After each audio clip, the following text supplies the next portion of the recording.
नमस्कार, मैं रश्मि पांडे न्यूज 24 उत्तराखंड में आपका स्वागत करती हूं। पेश है कुछ मुख्य समाचार। उत्तराखंड में आज भारी बारिश का रेड अलर्ट जारी। गोवा मुंबई के बाद गुजरात के तटों से होता हुआ तौकते का असर उत्तर और पूर्व में भी देखा गया। इसके असर से राज्य के अधिकांश हिस्सों में दिन भर बारिश होती रही। मौसम विभाग ने गुरुवार को भी राज्य के 9 जिलों में भारी से बहुत भारी बारिश का रेड अलर्ट जारी किया। मौसम विभाग के मुताबिक 20 मई को राज्य के उत्तरकाशी, चमोली, बागेश्वर, अल्मोड़ा, नैनीताल, चंपावत, उधम सिंह नगर, रुद्रप्रयाग, पिथौरागढ़ आदि जिलों में कहीं कहीं भारी से बहुत भारी बारिश की आशंका है। राज्य के कुछ स्थानों में गर्जन के साथ आकाशीय बिजली चमकने और तीव्र बौछार की भी आशंका है। मैदानी क्षेत्रों में कहीं कहीं झोंकेदार हवा 30 से 40 किलोमीटर की रफ्तार से चल सकती है। बाइक की टक्कर से बुजुर्ग महिला की मौत, फरार आरोपी की तलाश तेज।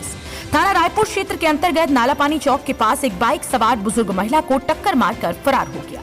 स्थानीय लोगों ने घायल महिला को ई रिक्शा के सहारे अस्पताल पहुंचाया, जहां डॉक्टर ने महिला को मृत घोषित कर दिया। पुलिस ने शव को पोस्टमार्टम के बाद परिजनों के सुपुर्द कर दिया है। साथ ही पुलिस फरार बाइक सवार की तलाश में जुट गई है। मुख्यमंत्री का ऋषिकेश दौरा। मुख्यमंत्री तीरथ सिंह रावत आज दोपहर को 1 बजे ऋषिकेश जाएंगे, जहां वे ऋषिकेश राजकीय चिकित्सालय में स्वास्थ्य सुविधाओं का जायजा लेंगे। इसके बाद IDPL में DRDO द्वारा बनाए जा रहे कोविड अस्पताल का निरीक्षण करेंगे। 20 किलो अनाज आज से। प्रदेश में हर राशन कार्ड पर मई से जुलाई तक 20 किलो अनाज मिलेगा, जिसमें 10 किलो गेहूं और 10 किलो चावल दिया जाएगा। राशन कार्ड धारकों को आज से 20 किलो अनाज मिलने लगेगा। वर्तमान में राज्य खाद्य योजना के तहत प्रति राशन कार्ड धारकों को 2.5 किलो चावल और 8 रुपए 60 पैसे प्रति किलोग्राम के हिसाब से 5 किलो गेहूं दिया जा रहा है।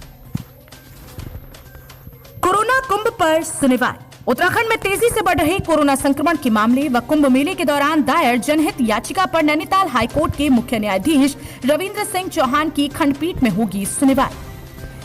वैशाख दुर्गाष्टमी आज। वैशाख शुक्ल पक्ष की अष्टमी तिथि आज। इस दिन व्रत व देवी दुर्गा की खास पूजा करने का विधान है। देवी पुराण के मुताबिक वैशाख शुक्ल पक्ष की अष्टमी को अपराजिता रूप में देवी की पूजा करने से हर तरह की परेशानियां दूर होती है।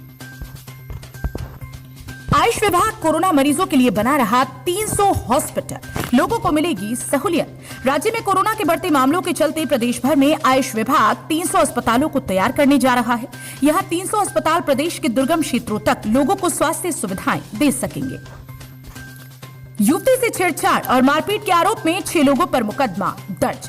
कुंडा थाना क्षेत्र में एक युवती के साथ छेड़छाड़ और मारपीट की घटना सामने आई है। पुलिस ने आरोपियों के खिलाफ मुकदमा दर्ज कर जांच शुरू कर दी। नाकाम सरकार से नाराज उपनल वालों ने रोका काम। कोरोना काल के बीच नाकाम सरकार से परेशान फ्रंटलाइन वर्कर आए हैं, काम रोकने को मजबूर हैं। आश्वासनों की छुट्टी से परेशान HTH मेडिकल कॉलेज के उपनल कर्मचारी बुधवार फिर कार्य बहिष्कार पर उतर आए। बच्चों का ऑक्सीजन 90 से नीचे गिरे तो अलर्ट हो जाए। तीसरी लहर में बच्चों में संक्रमण को देखते हुए स्वास्थ्य मंत्रालय ने नई गाइडलाइन जारी की है। जिन बच्चों का ऑक्सीजन लेवल 90 से नीचे गिरता है तो उन्हें कोविड अस्पताल में भर्ती किया जाना चाहिए। जरूरत पड़े तो ICU में शिफ्ट किया जाए। महिलाएं कम संक्रमित। कोरोना काल में महिलाएं कम संक्रमित हो रही हैं। कोरोना की दूसरी लहर में महिलाओं के मुकाबले पुरुष 1.5 गुना से ज्यादा की दर से संक्रमित हुए हैं।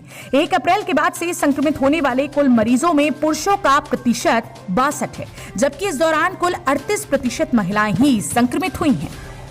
उत्तराखंड रिकवरी की दर में बुरी तरह पिछड़ा। अप्रैल शुरुआत में कोरोना को मात देने के मामले में चोटी के राज्यों में शामिल उत्तराखंड अब रिकवरी के मामले में देश की सूची में आखिरी 2 पायदान पर पहुंच गया है। उत्तराखंड से पीछे अब केवल सिक्किम है।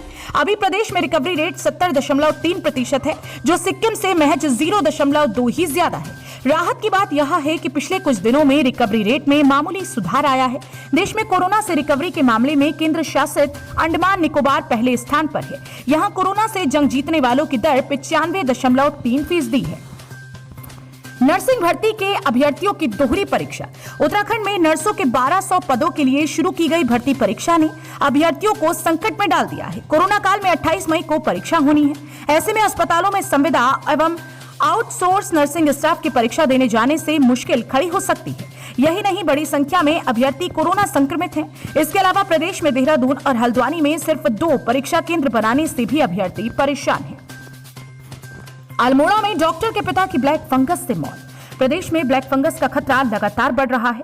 ब्लैक फंगस की चपेट में आए अल्मोड़ा में तैनात एक डॉक्टर के बुजुर्ग पिता की एम्स ऋषिकेश में उपचार के दौरान मौत हो गई। कुमाऊं में ब्लैक फंगस से यह पहली मौत बताई जा रही है। अल्मोड़ा के अलावा पूर्व में पिथौरागढ़, हल्द्वानी और उधम सिंह नगर में अब तक 5 मरीजों में ब्लैक फंगस की पुष्टि हो चुकी है, जिसके बाद स्वास्थ्य विभाग अलर्ट मोड पर है।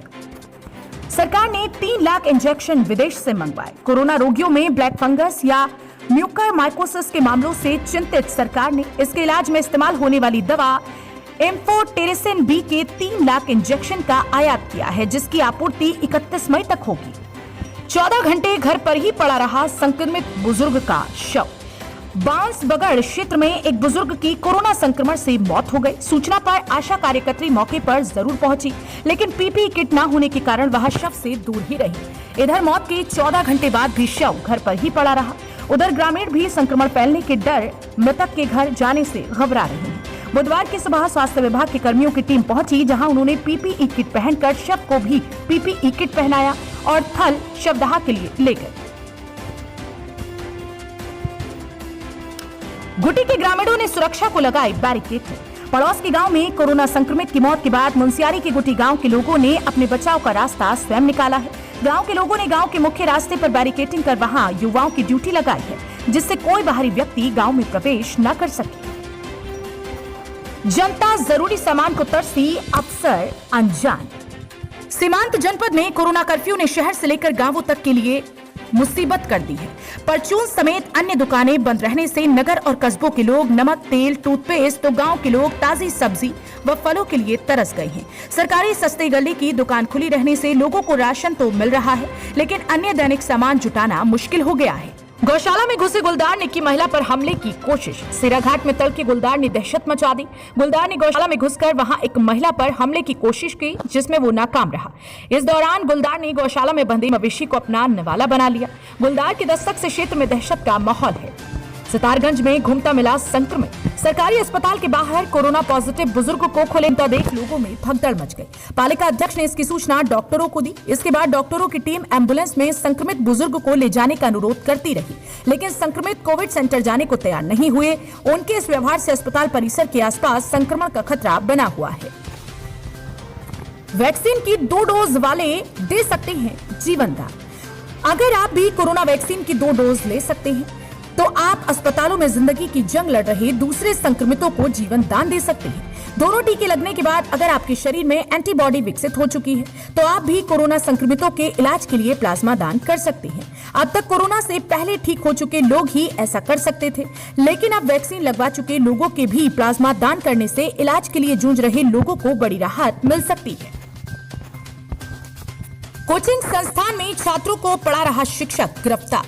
कोविड कर्फ्यू के दौरान कोचिंग इंस्टीट्यूट में छात्रों को पढ़ाना एक टीचर को भारी पड़ गया। पुलिस ने उसे गिरफ्तार कर आपदा प्रबंधन अधिनियम समेत अन्य धारा में मुकदमा दर्ज कर लिया है।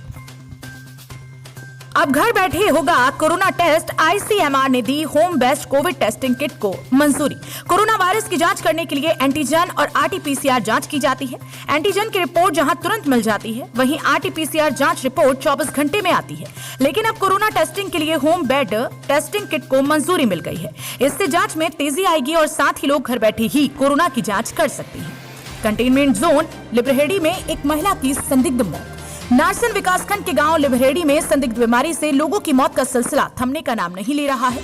बुधवार को 65 वर्षीय एक महिला की मौत हो गई। स्वास्थ्य विभाग की ओर से किए जा रहे एंटीजन टेस्ट में एक भी मरीज कोरोना पॉजिटिव नहीं पाया गया है, जबकि आरटीपीसीआर की रिपोर्ट आना अभी बाकी है। हालात का जायजा लेने के लिए क्षेत्रीय विधायक काजी निजामुद्दीन भी गाँव में पहुंचे और उन्होंने अपर उपजिलाधिकारी तथा स्वास्थ्य विभाग के अधिकारियों से गाँव के हालात के बारे में जानकारी हासिल की। सिलाकुई में गैस सिलेंडर में लगी आग, हादसा टला।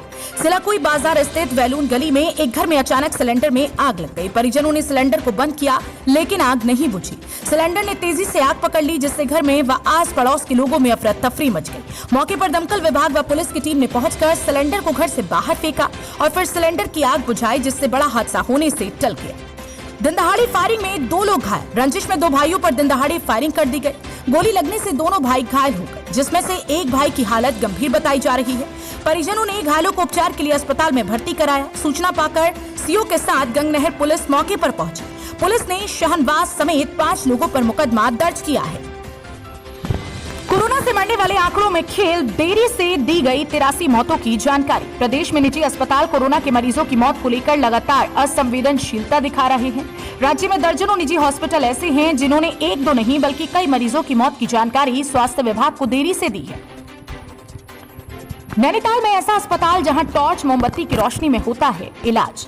नैनीताल जिले में एक ऐसा स्वास्थ्य केंद्र है जहां चोट लगने के बाद भी मरीज मरहम पट्टी करवाने नहीं जाते, डरे रहते हैं कि स्वास्थ्य केंद्र से लौटने पर नई बीमारी साथ न ले आए। कालाडूंगी विधानसभा के अंतर्गत आने वाले बजून स्टेट एलोपैथिक डिस्पेंसरी की 5 साल पहले बिल न चुकाने से बिजली काटी जा चुकी है। कनेक्शन न होने से स्वास्थ्य केंद्र में प्रयोग होने वाले उपकरणों को संक्रमण मुक्त करने की सुविधा भी यहाँ नहीं है। दवा देना हो या किसी घायल का इलाज, सारे काम मोबाइल की रोशनी में ही किए जाते हैं। इसलिए चोट या हादसे में घायल हो जाए तो ग्रामीण 13 किलोमीटर दूर नैनीताल जाना ज्यादा पसंद करते हैं।